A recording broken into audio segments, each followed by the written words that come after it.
Friends, welcome to this lesson. So in today's session we are going to discuss our AFM unit number 16 theory portion which is based on cash flow and fund flow. तो दोस्तों इस topic में हम लोग cash flow statement क्या होता है, fund flow statement क्या होता है, इसकी डिटेल जानकारी लेंगे। चलिए लेसन को शुरुआत करते हैं। दोस्तों कैश बहुत ही ज़रूरी है किसी बिजनेस को कंडक्ट करने के लिए और लिक्विडिटी को प्रोवाइड करने के लिए। कैश जो है अवेलेबल होता है दोस्तों बैलेंस के फॉर्म में। करंट अकाउंट जो बैंक के साथ हम लोग मेंटेन करते हैं उसमें कैश जो है अवेलेबल होता है। तो दोस्तों बिजनेस का मेन ऑब्जेक्टिव ये है कि हम प्रॉफिट अर्न करें, लेकिन दोस्तों प्रॉफिट और कैश जनरेशन सेम नहीं होता है, राइट। तो profit is not the same as cash generation. तो देखिए मैं आपको प्रॉफिट और कैश जनरेशन में क्या डिफरेंस है वो मैं समझा रहा हूँ कि कैश जो है हमारे पास बैलेंस के फॉर्म में अवेलेबल है करंट अकाउंट में, लेकिन प्रॉफिट और कैश जनरेशन सेम नहीं है। कंपनी हो सकती है कि अपने प्रॉफिट को प्रॉफिट एंड लॉस अकाउंट में दिखाए, लेकिन हो सकता है कि उसके पास कैश कम हो, है ना। तो ये मैं आपको बता रहा हूँ कि कैसे कैश और प्रॉफिट में डिफरेंस है। हो सकती है कोई पार्टिकुलर कंपनी है जो अपनी प्रॉफिट को प्रॉफिट एंड लॉस अकाउंट में शो करे, लेकिन हो सकता है उसके पास कैश कम हो। कैश कब क्यों होगी? यदि मान लीजिए उसने क्रेडिट पे बेच दिया हो, क्रेडिट पे दे दिया हो, ठीक है, और कमोडिटीज़ परचेज किया हो कैश बेसिस पे, तो ऑब्वियस सी बात है उसकी कैश कम होगी, लेकिन इसने अपने प्रॉफिट एंड लॉस अकाउंट में तो प्रॉफिट दिखाया है। तो ऐसा नहीं है दोस्तों कि प्रॉफिट है तो मतलब कैश भी उसके पास ज़्यादा है, कोई कोरिलेशन नहीं है, राइट। प्रॉफिट और कैश जनरेशन में कोई कोरिलेशन नहीं है, यही पॉइंट मैं समझाना चाहता हूँ। तो दोस्तों ये ज़रूरी है किसी इंटरप्राइज के लिए कि केवल प्रॉफिट ही अर्न नहीं करे, लेकिन ये भी इंश्योर करे कि इसका जो कैश फ्लो है वो नेगेटिव नहीं हो लॉन्ग पीरियड के लिए। समझ में आ रहा है दोस्तों कि कैश फ्लो और प्रॉफिट में कोई ऐसा कोरिलेशन नहीं है। तो किसी भी कंपनी का आप मान लीजिए प्रॉफिट एंड लॉस अकाउंट देख रहे हैं कि अच्छा इतना प्रॉफिट हुआ, तो जरूरी नहीं कि उसके पास कैश भी अच्छा होगा, हो सकता है कि वो कैश नेगेटिव में हो। तो जरूरी है किसी कंपनी के लिए कि वो प्रॉफिट अर्न करे, वो तो है ही, प्रॉफिट अर्न करेगी ही करेगी, लेकिन साथ ही साथ ये भी इंश्योर करे कि इसका जो कैश फ्लो है वो नेगेटिव ना हो लॉन्ग पीरियड के लिए। दोस्तों लेसन को शुरुआत आगे बढ़ाने से पहले मैं आप लोगों को टारगेट JIB 2023 प्रोग्राम के बारे में बताना चाहता हूँ। बेसिकली यदि आपको शॉर्ट नोट्स की रिक्वायरमेंट है, मैकमिलन के कंसाइज नोट्स की रिक्वायरमेंट है लास्ट टाइम प्रिपरेशन के लिए, लास्ट मोमेंट प्रिपरेशन के लिए, और दोस्तों यदि आपको MCQs की रिक्वायरमेंट है जो कि 150 से 200 MCQ में प्रोवाइड कर रहा हूँ पर चैप्टर, तो आप हमारे पेड कोर्स का हिस्सा हो सकते हैं। We are providing mock test, PDF, MCQs for each and every subject of 4 subject. Detail regarding plan can be seen on the screen and to purchase you have to WhatsApp me on the number on the screen. चलिए तो आप दोस्तों आपको cash और profit में क्या relation है ये तो समझ लिया आपने। तो दोस्तों कैश फ्लो स्टेटमेंट आपको बताता है कि किसी पीरियड के बिगनिंग में, किसी पीरियड के एंड में कैश का पोजीशन क्या है, ठीक है। कैश का इक्विवेलेंट क्या हो सकता है? कैश इक्विवेलेंट जो होते हैं वो शॉर्ट टर्म होते हैं, हाईली लिक्विड इन्वेस्टमेंट होते हैं, लिक्विडिटी बहुत ज़्यादा होती है, इसको आप कैश में कन्वर्ट कर सकते हैं और इनके वैल्यू में इनसिग्निफिकेंट चेंज आता है। दोस्तों किसी इंटरप्राइज के कैश फ्लो के बारे में जो इन्फॉर्मेशन होती है वो उससे हम एसेस कर सकते हैं कि वो कितना कैश जनरेट करेगा और कितना कैश इक्विवेलेंट जनरेट करेगा। तो so for information about an enterprise cash flow is very important. किसी भी ऑर्गेनाइजेशन, किसी भी इंटरप्राइज के कैश फ्लो के बारे में जानकारी बहुत ज़रूरी है ताकि हम उसके क्षमता को देख पाएँ, उसकी क्षमता को एसेस कर पाएँ कि कितना वो कैश और कैश इक्विवेलेंट को जनरेट कर पाएगा। चलिए दोस्तों एक एग्जांपल लेते हैं एक सिंपल ट्रेडिंग एंटरप्राइज का, जो कि जिसने अपने बिजनेस को शुरुआत किया था 1/4/2022 को, यानी 1 अप्रैल 2022 को। उसका एसेट और लायबिलिटी देखिए ऐसा है। बैलेंस शीट है 1/4/2022 को, लायबिलिटीज़ है कैपिटल के रूप में 1 लाख रुपये का, एसेट है कैश के रूप में 1 लाख रुपये का। तो दोस्तों 2 अप्रैल को क्या हुआ कि फर्म जो है गेहूँ खरीदा, कितने रुपये का? 90,000 रुपये का कैश में, और उसे 95,000 रुपये में बेच दिया। तो बैलेंस शीट में क्या चेंज आएगा? देखिए बैलेंस शीट में दोस्तों यहाँ देखिए क्या चेंज आया। अब देखिए गेहूँ खरीदा, ठीक है ना, गेहूँ खरीदा दोस्तों और उसको बेच दिया कितने में? गेहूँ खरीदा 90,000 में और बेच दिया उसे 95,000 में। तो बैलेंस शीट उसमें क्या होगा कि ये जो 5,000 का है उसका प्रॉफिट हुआ, राइट। तो उसे प्रॉफिट एंड लॉस अकाउंट में लायबिलिटी में शो करेगा, ठीक है। तो कितना शो किया? 5,000। और कैश देखिए ध्यान समझिए, जो 1 लाख का 90,000 का गेहूँ खरीदा और 95,000 का उसने बेचा कैश बेसिस पे, साफ साफ लिखा हुआ है कैश बेसिस पे हुआ है। तो उसको 5,000 का कैश एसेट में, कैश एसेट साइड में बढ़ेगा, देख रहे हैं ना। एसेट साइड में 1,05,000 हो गया, पहले कितना था आपका कैश? 1 लाख था, अब 1,05,000 हो गया, 5,000 का उसका प्रॉफिट है। और चूंकि हमारा बेसिक सा फंडा है कि जो भी आपका लायबिलिटी होगा वो एसेट के बराबर होगा, तो उसको इक्वल करने के लिए हम लोग क्या करेंगे, लायबिलिटी साइड में PL अकाउंट को 5,000 से डेबिट कर देंगे। तो यहाँ पे आप देख रहे हैं दोस्तों कि कैश इनफ्लो हुआ है 5,000 का ड्यूरिंग द डे, और दोस्तों जिस कारण से ट्रेडिंग एक्टिविटी के कारण इसे हम लोग ऑपरेटिंग एक्टिविटी कहते हैं अकाउंटिंग पार्लेंस में, मतलब अकाउंटिंग के टर्म्स में हम लोग इसे क्या कहते हैं, ऑपरेटिंग एक्टिविटी। अब मान लीजिए कि 3 अप्रैल को उस फर्म ने गेहूं खरीदा, कितने रुपए का? 80,000 रुपये का कैश पे, और उसे 85,000 रुपये बेच दिया कैश पे। ठीक है। तो उसने एक वेइंग मशीन भी खरीदा, ठीक है, 15,000 का, ताकि अपने ऑपरेशन को फैसिलिटेट कर सके। तो ये वेइंग मशीन इसके लिए फिक्स एसेट हो गया ना दोस्तों, 15,000 का जो उसने खरीदा है। समझ रहे हैं बात को? मैंने बताया था एसेट का टाइप, याद कीजिए, मैंने बैलेंस शीट को फॉर्मेशन में बताया था, कुछ फिक्स एसेट होते हैं, कुछ करंट एसेट होते हैं। तो ये जो 15,000 का वेइंग मशीन इसने खरीदा, ये फिक्स एसेट है। तो ये फिक्स एसेट 15,000 का हमने एसेट साइड में 15,000 लिख दिया। और बैलेंस करने के लिए दोस्तों अब देखिए, लेकिन ध्यान दीजिए दोस्तों, उसने वीट खरीदा 80,000 रुपये में, ठीक है, और उसे बेच दिया दोस्तों। कि यहाँ पे इस केस में देखिए दोस्तों, हो क्या रहा है, यहाँ पे कैश आउटफ्लो हो रहा है, कितने का, 10,000 रुपये का, ठीक है। कैसे देखिए आप, 80,000 में आप खरीदे, समझिए 80,000 में खरीदे और 85,000 रुपये में बेच दिए, तो 5,000 रुपये का फ़ायदा हुआ ना। और आपने क्या किया, फिर 15,000 का दोस्तों आपने वेइंग मशीन खरीदा, तो 10 बचा अल्टीमेटली कितना, 15,000 का वेइंग मशीन खरीदा और 5,000 का आपको प्रॉफिट हुआ था। तो अल्टीमेटली आपको 10,000 का आउटफ्लो हुआ, 10,000 का आउटफ्लो हुआ दोस्तों। मतलब आपके से, आप जो फर्म है, आप मान लीजिए आप फर्म है, तो आपसे कितना पैसा गया इस दिन, 10,000 रुपया गया, ठीक है। तो दोस्तों आपने प्रॉफिट अर्न किया था 5,000 का, कैश इनफ्लो आया था 5,000 का, लेकिन फिर भी आपका जो ट्रेडिंग एक्टिविटी है उसमें आउटफ्लो हो गया। क्यों ऐसा हुआ? क्योंकि 15,000 का आउटफ्लो है आपके फिक्स एसेट को परचेज करने के लिए। तो नेट रिजल्ट क्या हुआ, 10,000 का। सिंपल सी बात है दोस्तों, आप 5,000 का आपका अर्निंग हो रहा है, 5,000 आप कमा रहे हैं, और लेकिन 15,000 आप गंवा रहे हैं। गंवा मतलब आप फिक्स एसेट को खरीदने में खर्च कर रहे हैं, तो अल्टीमेटली आपने 10,000 खर्च किया ना, वही चीज़ हो किया गया दोस्तों। तो इसलिए क्या हुआ कि दोस्तों इसे ही कहा जाता है इन्वेस्टिंग एक्टिविटीज़ अकाउंटिंग पैरेलल्स में। ऊपर मैंने बताया आपको ऑपरेटिंग एक्टिविटी, और दूसरा है अभी मैंने बताया आपको इन्वेस्टिंग एक्टिविटी। तो ये जो इन्वेस्टिंग एक्टिविटी होती है वो हमारे फर्म के नेट कैश फ्लो को अफेक्ट करती है। अभी आपने देखा ना कैसे अफेक्ट किया, आपने इन्वेस्ट किया, कहाँ इन्वेस्ट किया, वेइंग मशीन को खरीदने में इन्वेस्ट किया, लेकिन आपका कैश फ्लो तो अफेक्ट हुआ ना। देखिए अभी कैश फ्लो जो 1,05,000 का था वो आप घट के हो गया 95,000, क्योंकि 10,000 आपका गया, 10,000 गया ना टोटल पैसा, ठीक है। और फिक्स एसेट आपका कितना हज़ार का आया, 15,000 का आया। तो एसेट साइड में कितना हो गया, 95 और 15 जोड़ लेंगे तो 1,10,000। कैपिटल तो आपका 1,00,000 ही है, और प्रॉफिट और लॉस अकाउंट में आपका 5,000 और आ गया। 5,000 का चूँकि आपको प्रॉफिट हुआ तो 10,000 हो गया। अभी भी देखिए लायबिलिटी और एसेट बैलेंस है, हमेशा बैलेंस रहेगा। अब जरा देखिए अब क्या किया, 4 अप्रैल को क्या किया इस फर्म ने, कि इसने फिर गेहूँ खरीदा 75,000 रुपये का और बेच दिया 80,000 रुपये में, फिर 5,000 का प्रॉफिट हुआ। लेकिन दोस्तों उसी दिन जो प्रोप्राइटर थे उसने क्या किया, 10,000 रुपये का कैपिटल विड्रॉ किया, ठीक है। तो बताइए 10,000 का रुपये कैपिटल यदि विड्रॉ करेंगे तो दोस्तों देखिए यहाँ पे क्या हो रहा है दोस्तों, यहाँ भी कैश आउटफ्लो हो रहा है, क्योंकि 5,000 का तो प्रॉफिट है, लेकिन आप 10,000 का कैपिटल विड्रॉ कर रहे हैं, यानी 5,000 का आपका टोटल विड्रॉल हो रहा है।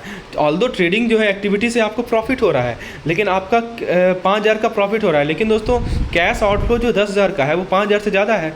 मतलब आपका कैपिटल आउटफ्लो जो है वो 10,000 का है ना, ज़्यादा है। तो अल्टीमेटली क्या हुआ, आपका आउटफ्लो हो गया 5,000 का। तो ये जो विथड्रॉल है कैपिटल का, ये भी ऑपरेटिंग एक्टिविटी नहीं है फर्म का।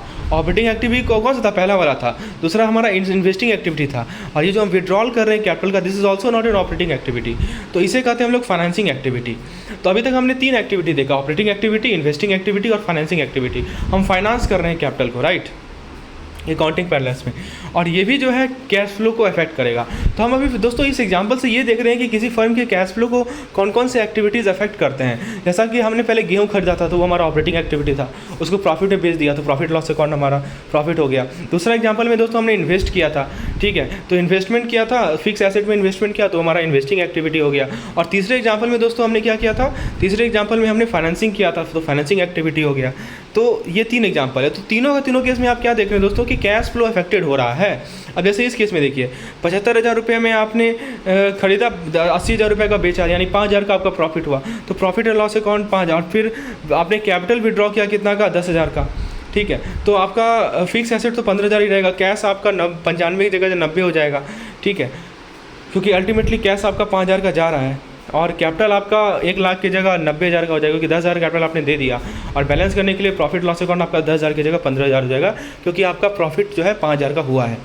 तो दोस्तों कहने का मतलब क्या हुआ कि जो नेट कैश फ्लो है किसी बिजनेस एंटिटी का, उसको 3 कैटेगरी में डिवाइड कर सकते हैं। एक होता है ऑपरेटिंग, एक होता है इन्वेस्टिंग, एक होता है फाइनेंसिंग। तो अभी जो आपको मैंने एग्जांपल बताया उसमें ये चीज़ समझाया था कि ऑपरेटिंग एक्टिविटी कौन से होते हैं, फाइनेंसिंग एक्टिविटी कौन से होते हैं, इन्वेस्टिंग एक्टिविटी कौन कौन से होते हैं। अब देखिए मैं आपको तीनों को समझाता हूँ, ऑपरेटिंग, फाइनेंसिंग और इन्वेस्टिंग का क्या मतलब है। ऑपरेटिंग एक्टिविटी दोस्तों प्राइमरी रिवेन्यू जनरेटिंग एक्टिविटी होते हैं, यानी जिस एक्टिविटी से आपको रिवेन्यू जनरेशन होता है प्राइमरी में, उसे कहते हैं हम लोग ऑपरेटिंग एक्टिविटी। और दोस्तों कोई दूसरा एक्टिविटी को जो कि इन्वेस्टिंग से या फाइनेंसिंग से रिलेटेड ना हो, वो ऑपरेटिंग एक्टिविटी कहलाते हैं। ठीक है, दोस्तों ऑपरेटिंग एक्टिविटी के अंदर कैश इनफ्लो होगा और आउटफ्लो होगा, जिससे दोस्तों आपको दिखेगा कि ट्रांजैक्शन जो है आपके नेट एंटिटी के प्रॉफिट और लॉस को अफेक्ट कर रहा है। आपको साफ साफ दिखेगा कि हाँ, जो फर्म है उसका प्रॉफिट और लॉस अफेक्ट हो रहा है इस कैश इनफ्लो और आउटफ्लो के कारण। तो अब जब बात करते हैं इन्वेस्टिंग एक्टिविटी की, इन्वेस्टिंग एक्टिविटी के अंदर क्या होता है कि आप लॉन्ग टर्म एसेट को एक्वायर करते हैं, उसे डिस्पोज करते हैं, ठीक है, और दूसरे इन्वेस्टमेंट करते हैं जो कि कैश इक्विवेलेंट नहीं हो। जैसे आपने वेइंग मशीन खरीदा 15,000 रुपये का, तो वो आपका इन्वेस्टिंग हो गया, क्योंकि आपने क्या आपने एक लॉन्ग टर्म एसेट को एक्वायर किया, या मान लीजिए आप बेच दिए वेइंग मशीन को, तो वो भी आपका इन्वेस्टिंग एक्टिविटी। तो दोस्तों कैश इक्विवेलेंट नहीं होगा। कैश इक्विवेलेंट का मतलब क्या होता है कि कैश इक्विवेलेंट मतलब कि शॉर्ट टर्म के लिए जो हाईली लिक्विड हो। आप ये बताइए कि वेइंग मशीन लिक्विड है क्या? लिक्विड है ही नहीं। लिक्विड का मतलब कितना जल्दी आप उसको कैश में बदल सकते हैं।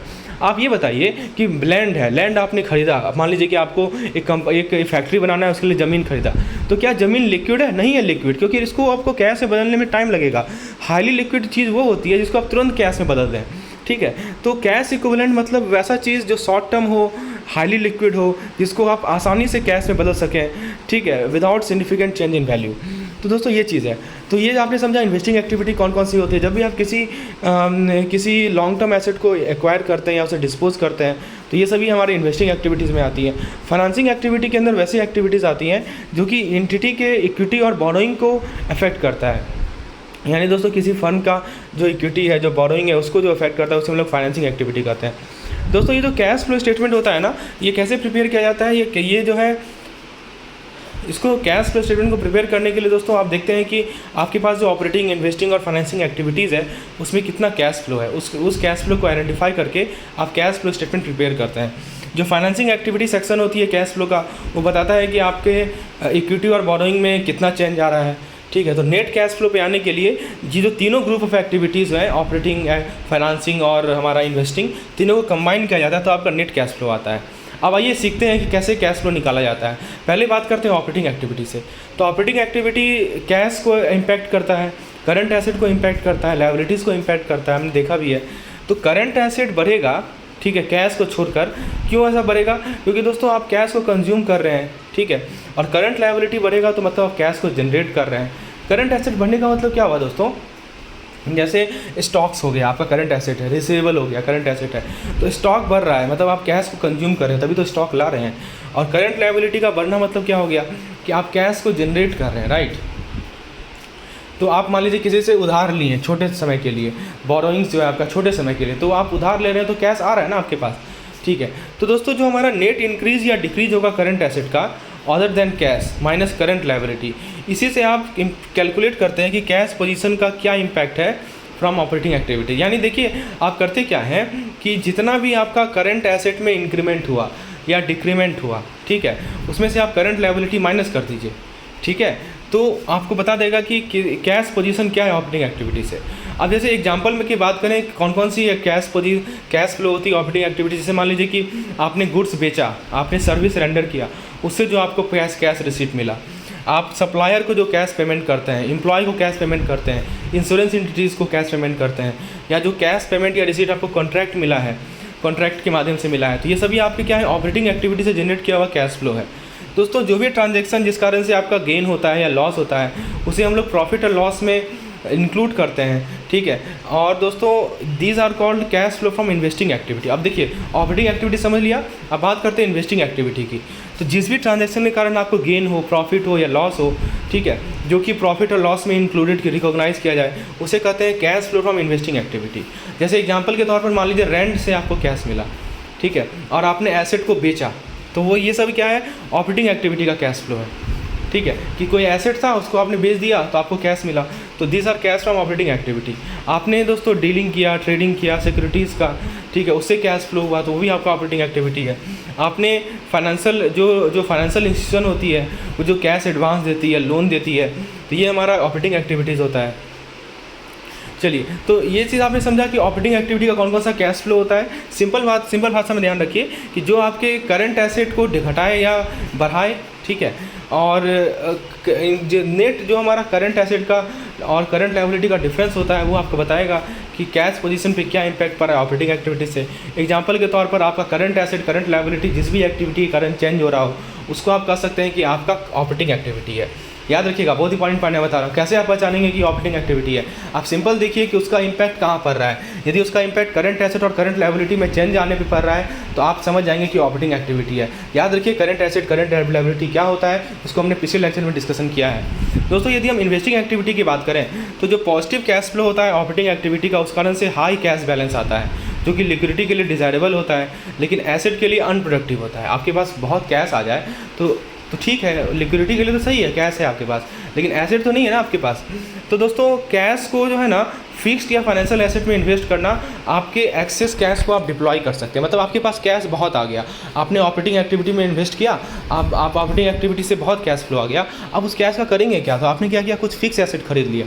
तो इस तरह से आप एक्सेस कैश को आप डिप्लॉय कर सकते हैं। तो कोई भी इन्वेस्टिंग एक्टिविटी से जो कैश आउटफ्लो होता है वो आपको दिखाता है कि आप रिसोर्सेज पे कितना स्पेंडिंग कर रहे हैं अपने फ्यूचर इनकम के लिए। अब बताइए, आप वेइंग मशीन क्यों खरीदें? क्योंकि आसानी से आप नाप तौल सकें, ताकि आपको फ्यूचर इनकम सही तरीके से हो, राइट। और जो भी आपकी इन्वेस्टिंग एक्टिविटी से कैश इनफ्लो आता है वो आपके एसेट को डिक्रीमेंट बताता है। देखिए, सिंपल सी बात है, जैसे आपका जो आप इन्वेस्टिंग एक्टिविटीज़ में पार्टिसिपेट कर रहे हैं, उससे कैश आउटफ्लो हो रहा है, मतलब कैश आपसे दूर जा रहा है। इसका मतलब ये हुआ कि आप एसेट को बढ़ा रहे हैं। और यदि आपके पास कैश आ रहा है तो इसका मतलब ये हुआ कि आप एसेट को घटा रहे हैं। सिंपल सी बात है।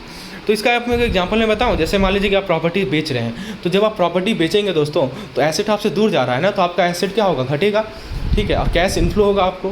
फिर आप जैसे प्लांट एंड इक्विपमेंट को बेच रहे हैं, इंटेंजिबिलिटीज़ को, इंटेंजिबल्स दूसरे लॉन्ग टर्म एसेट को बेच रहे हैं, ठीक है। ये सभी एग्जांपल हैं। जैसे आप किसी पार्टीज़ को लोन दे रहे हैं, एडवांस दे रहे हैं, या लोन का रिपेमेंट कर रहे हैं, ये सभी इन्वेस्टिंग एक्टिविटीज़ में आता है। जैसे मान लीजिए कि फ्यूचर कॉन्ट्रैक्ट का पेमेंट, रिसीट, फॉरवर्ड कॉन्ट्रैक्ट दोस्तों समझेंगे आप लोग जब BFM पढ़ेंगे ना, तो वहाँ पे future contract, forward contract, option, ये सभी समझेंगे। जो स्वैप कॉन्ट्रैक्ट होता है दोस्तों, future contract, forward contract, option contract, swap contract, ये सभी के सभी इन्वेस्टिंग एक्टिविटीज़ होते हैं दोस्तों। जो भी हमारा हेजिंग कॉन्ट्रैक्ट से कैश फ्लो आता है, इसी मैनर में दोस्तों उसे भी कहा जाता है हमारा इन्वेस्टिंग एक्टिविटीज़। हेज करने के लिए, यानी आप रिस्क से बचने के लिए जो कैश फ्लो करते हैं, that is also called investing activities. चलिए, अब ये हमने इन्वेस्टिंग एक्टिविटी का कैश फ्लो देख लिया। अब बात करते हैं दोस्तों फाइनेंसिंग एक्टिविटी का कैश फ्लो। तो दोस्तों, फाइनेंसिंग एक्टिविटीज़ के द्वारा आप क्या कर सकते हैं, जो भी कैश आपने ऑपरेटिंग और इन्वेस्टिंग एक्टिविटी से जनरेट किया है उसको यूटिलाइज कर सकते हैं फाइनेंसिंग में। तो फाइनेंसिंग एक्टिविटीज़ आपके कैश फ्लो को बढ़ा सकता है जब ज़रूरत पड़े। जैसे आपको मैं एग्जांपल बताऊं कि जैसे मान लीजिए कि आपने शेयर इशू किया इक्विटी इंस्ट्रूमेंट में जो आपने शेयर इशू किया, या जो इक्विटी इंस्ट्रूमेंट से जो शेयर इशू किया, उससे जो आपको कैश प्रोसीड मिला, वो फाइनेंसिंग एक्टिविटी होती है। जैसे आपने debenture, loan, notes, bond, mortgage, इन सभी को इशू करके जो कैश प्रोसीड आया, ये सभी फाइनेंसिंग एक्टिविटीज़ होती है। चलिए, तो ये था हमारा पार्ट 1 लेक्चर, जो कि सभी के लिए था। पार्ट 2 लेक्चर पेड मेंबर के लिए अवेलेबल होगा।